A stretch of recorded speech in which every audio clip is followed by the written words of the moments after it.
This is the VO Life. Positive conversations about living the voiceover life. Insight into the business and day-to-day grind of being a regular Joe VO. From the humble beginnings to the finally hitting a new level to getting that first big client. It's all about that VO life. Here's your host, Troy Holden. Hey, Troy Holden here, your blue-collar voice of choice, and want to welcome you to a video and also a podcast today about how to start up a podcast. How about that? It's a good thing, isn't it? Because I'm on about my 52nd or 3rd episode, and the podcast has done quite well. I'm proud of it. It's got well over 35,000 downloads. That's pretty good considering. And I've had people ask me, how do you use this in your marketing, and how do you use this, as part of what you do? So the simple, is there a simple? Not really. I started it more to document my own journey, oddly enough, where I could leave something for my kids and say, here's how this all started with me, and here's what I did.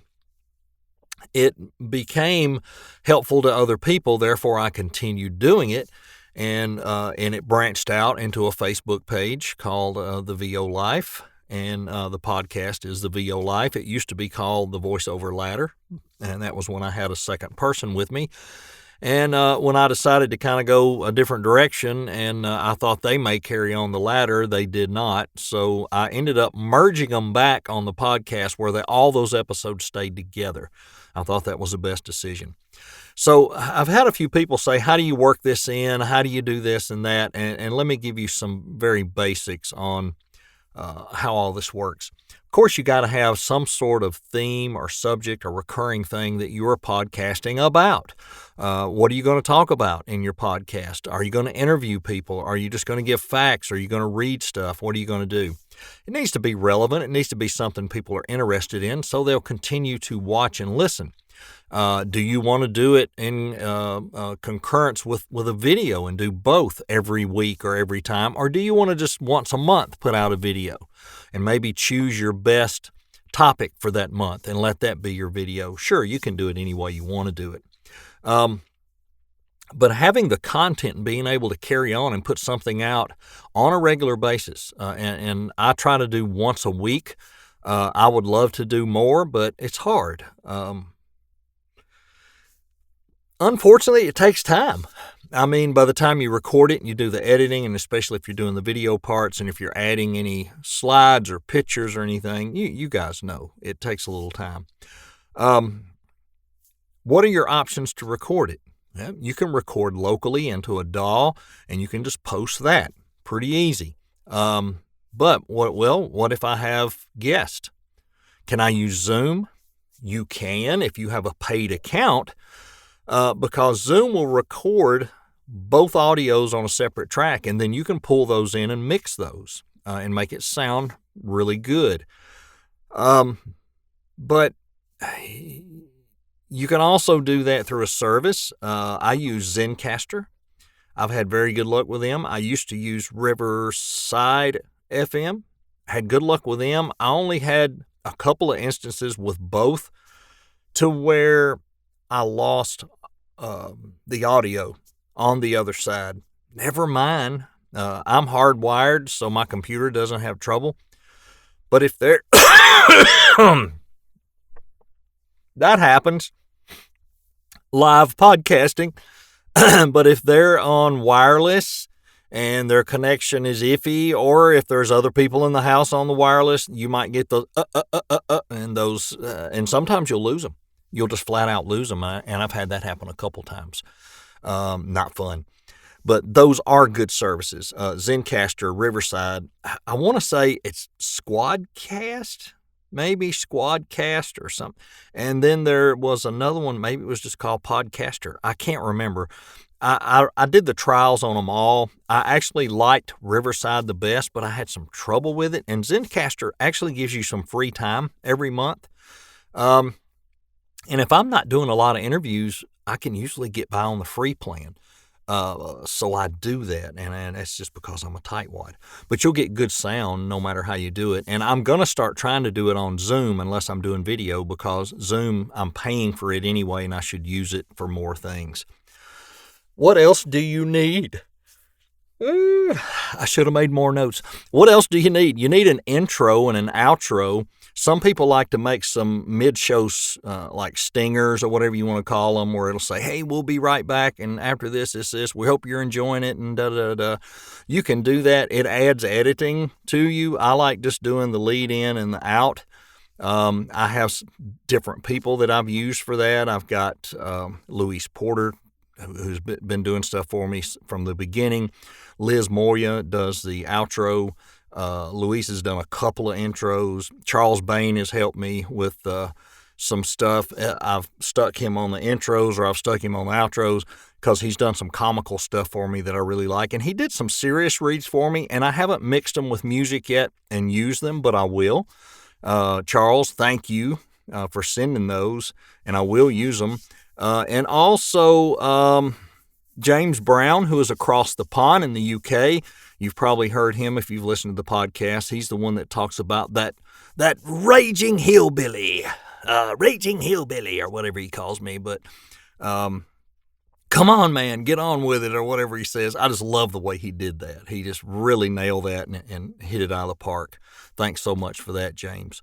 And very proud to see him doing very well on Fiverr. He's really taken off, and some other people, I'll mention some names, I don't usually do that. Matthew Adderhold helped him with his demo, and he's doing really well to be brand new on Fiverr, doing quite a bit of business. Louise has just skyrocketed here lately, and had helped her with her demo, and was really pleased to see her, just catapult in the last couple of weeks. And there's some other people that I'm helping that I'll stay off the record for now, because they haven't had a chance to get their stuff out there and get it going, and let's prove and see if it helped them or not, because I don't want to brag on it and then they go, gosh, it really didn't help. And I'll be honest, if it doesn't, I'll just tell you, if you're 2 for 4, you're 3 for 5, or if you're 4 for 5 or whatever you are, I'll tell you what my conversion rate is, just like Fiverr tells you. But I'm really learning that I have a ear to do other people's stuff, a better ear for theirs than my own. And that's sad, because I want to help myself as well, but I'm not having that luck. So it'll get there. I'm not worried about it. I'm on a little different path than what some people on. I focus quite a bit off of some of those platforms to do other things, and I do that purposefully because I want to build a very varied business that has several tentacles out there that I'm drawing income from, and not relying just on 1 or 2. I want to rely on 5 or 6. And if one's slow, the others are busy. And 2 are slow, these 3 are busy. And that's the way it's been so far. And it's been steady. It hasn't, one thing hasn't run off and left the other. And as long as they all keep building, we're going to be fine. The last thing I want to say about podcast is make sure that you have exquisite sound. Do a really good job on your mixing and make it sound good. If you're going to do any music stuff in there, mix it in really well, make it sound great. Every now and then I'll stick a sound effect in, but very seldom. If something's going long, I might put in the clock ticking, like, hey, we tried to tell them to hurry up, and it's after the fact, but it's dramatic and it sounds good. So I'll do that. But outside of that, it's not a whole lot more to it. It's a matter of timely recording, getting it out there. Time-wise, 20 minutes, 20 minutes, I think is fantastic, because a podcast, in my opinion, is meant to be listened to in a commute, and most commutes are short like that. You're going to have some go over. You're going to interview people. They may go 30, 40, 50 minutes. They may go over an hour. If they do, you might want to consider breaking it into 3 parts. You know what I'm saying? Don't air the whole thing in the first go. Drag people out for 3 weeks. Hey, next week, so-and-so will be back, and he'll be talking about this, this, and this. So don't miss it next week as we continue the interview with blah, blah, blah. that's a good way to do it. And going to take my own advice and start doing that because I haven't done that. I'm always so anxious and happy to get it out there where people can hear it. And I don't think people would mind having it broken into 2 pieces because you'd rather get the 20-minute listen in 2 or 3 times. I just think the 20-minute thing is really, really smart. I notice a lot of podcasts really try to do their stuff inside of 20 minutes, 25 minutes. So no other grand advice because I'm somewhat new at this as well. But if I can help you anyway, hey, come to the VO Life Facebook page and hit me up and ask a question, or you can always email me at that is Troy at TroyHoldenVoices.com. Pretty easy. Or you can go to the website and click the link and email me from there, whatever you'd like to do, whatever saves keystrokes, right? Busy, busy, busy. All right. So, next part of this was, how does this help in your marketing? The visibility thing, to me, you want to be seen as a voice artist. I think this helps in the way of giving you some credibility, even with non-VO people, because you're doing a podcast about the profession you're in, which sort of gives you a little credibility, even if you're not super, super smart or experienced. As long as you're talking sensibly, you've done your research, and you're not giving bad information, I think that works out fine. What you have to be sure of is if you're doing a subject that you're not totally familiar with, do the research and maybe give credit for the research that was done. Let's just say I'm going to talk about, I don't know, my dog barking out there, like right now, for example.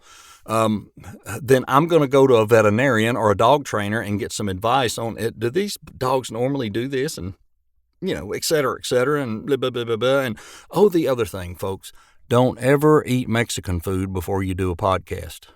I'm living that right now as the dog continues to bark.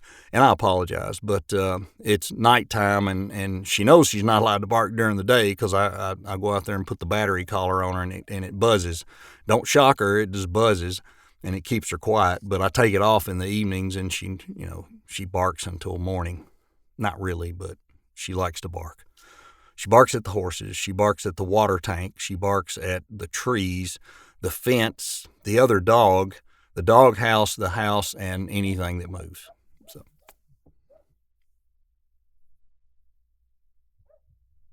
okay. Anyway, we got that out of the way. But also from the marketing standpoint, yes, the being seen thing, the credibility thing, giving you credibility at what you do. Not only do voiceover artists see what you post on Facebook, but there are a lot of agents, managers, production houses that are on there, and you're probably, because of VO, you could be popping into their feed now and then, and they say, hey, look, that guy does a podcast. Wonder if he's got any brains about him, and they may go listen to it. That could be my demise for all I know. They hear me and they say, my God, he's a Southern hillbilly, dude. Never book him for anything. I don't know that. I'm just saying it should work for you. It should be an advantage to you because it's marketing. It is social presence. You're helping your social standing. The more you post, the more your posts are seen, depending if they're relevant and if people are responding to your post. Worst thing you can do is put up 25 posts quickly and nobody's responding to any of it. You're not helping yourself. But you put up one post that has engagement and you are helping yourself. And I'm hoping the podcast does help in some way. It offers some credibility where people in my group see it, they listen to it, they post about it, or they respond to it. And that's always a hope. Is it going to get you more business? It's not. I don't think it's getting me more business. I don't think ever once a customer or client has ever said, man, I really like your podcast. But it's helped me interacting with other people. It has gotten me into some really good relationships with other VO people I probably wouldn't have otherwise. So I'm really, really happy with that. That's a big help. Is there anything else that goes along with this the podcast thing? Make yourself the square. I don't have the dimensions on it, but I can post that hopefully. The square. I like to call them thumbnails, but there's probably another proper word. But I would go into Adobe Spark and make a nice one with, or whatever software you use, make a nice one with a standardized logo in your picture and with room to put whatever the episode is that you're going to release, and always attach that new thumbnail with that episode number to that episode. So when it uploads and it goes into whether it's Apple or Spotify or Pandora, I think I'm on 25, 26 different platforms. Whenever it goes into there, it's got that newest picture and it tells what the name of the episode is. And although they're kind of small, people can see it and read it. And then when you post that you've released it, you can post that with it and everything ties together and you've got consistency in what you're putting out there. And that's another good word is consistency. You want to be very consistent week to week with how you do it, the time you do it, the day you release it, if you can, and consistent with your content, that you're sticking to your subject matter or your knowledge base. It's a lot of fun. I enjoy it. Like I've been saying all along, I always wanted to be in some realm of broadcasting, talking, sharing information. I've always loved doing training at work because I got to get up in front of people and talk about stuff and share. But it can be a drag on you if you're busy. So how do you offset that? Well, what I do when I'm not busy is I try to keep a list of things that I want to put on the podcast that are just me. And I will record those and save them in a folder, and I may have 3 or 4 of those. And if I'm busy, I can always grab one of those. It's ready to go and release it. I don't ever put what episode number it is in the podcast. That way, if I change my mind, I want to move one around, or I want to do this one and then that one and that one and then this one, I don't have to worry about, oh crap, it says in there this is episode 55. No, I never do that. And it's okay if you do and you want to release them in order, that's fine. I don't do it for that reason. So that may be a hint for you that I do it that way so I can, if next week something happens, I'm busy or I get sick and I don't feel good and I don't feel like doing it, I've got a couple stuck back in a folder. I can grab one. I always try to make sure there's a couple there. That just makes it a little easier. But I can't think of a whole lot else. Sadly, it's not a hard thing to do. It's not an expensive thing to do. I think I pay $14 or some odd a month to upload my podcast on all those platforms. It's really easy to use. That's Transistor FM. I looked at others, Podbean and different ones, and I like Transistor. The price was good. I like their dashboard, and it's unlimited. I can upload all the episodes I want. I can upload more podcasts if I want. I can have, some of them say you can only have 3 podcasts or 2 podcasts. This one's like, they don't care. And I've thought about producing for other people. If I could mix and edit and post it for them, I could charge for that and get some of that back, that $14 back, and let it pay for that so I could put other people's podcast out for them. And the thing about both of these, Rivercast and Riverside and Zencastr, you can assign users who can go in there. So let's just say I do a podcast for Joe Blow, and Joe's doing a podcast about dart throwing, whatever, and he sends it to me every week. Well, then he can have access into that system through, he can log into it and go in with his own password if he wants to make a change to something, or he would manage somewhat how that's set up. He might want to put the description in there, what the podcast is. He might want to write that stuff, or he might want to set when he wants to release it. But I could just upload it in there for him, and then he can go in and do the rest if he wants to, or I can do it all. But it gives them access. They can't access anything but their own, which is really good. You don't want them in there messing with your podcast, but it's just an extra feature that you get with these services. And like I said, can you do these on Zoom? You can if you have a paid Zoom account where it separates, records the audio separate. I got Source Connect. Well, that's even better if you know how to bring people in and record it. I don't know. I need to go through the Source Connect Academy and learn that. I use Source Connect, and people, record me on their side, but I don't know how to record somebody else on my side. I've just not done it. I'm sure it's not that hard. I'm just too lazy to go find out or go watch the video or go take the Source Connect course to be certified. But anyway, lots of options. So go out there and check them all out, all these different sites, and see what you think. And if you're thinking about doing a podcast, hey, jump in. There's plenty of room for everybody, and there's plenty of things to talk about. I'm Troy Holden from Troy Holden Voices, your blue-collar voice of choice. See you next time. You've been listening to The VO Life with Troy Holden. Check back for more episodes each week and catch up on what you've missed also. This is for you, those just living that VO life. Thanks for listening, and join us again.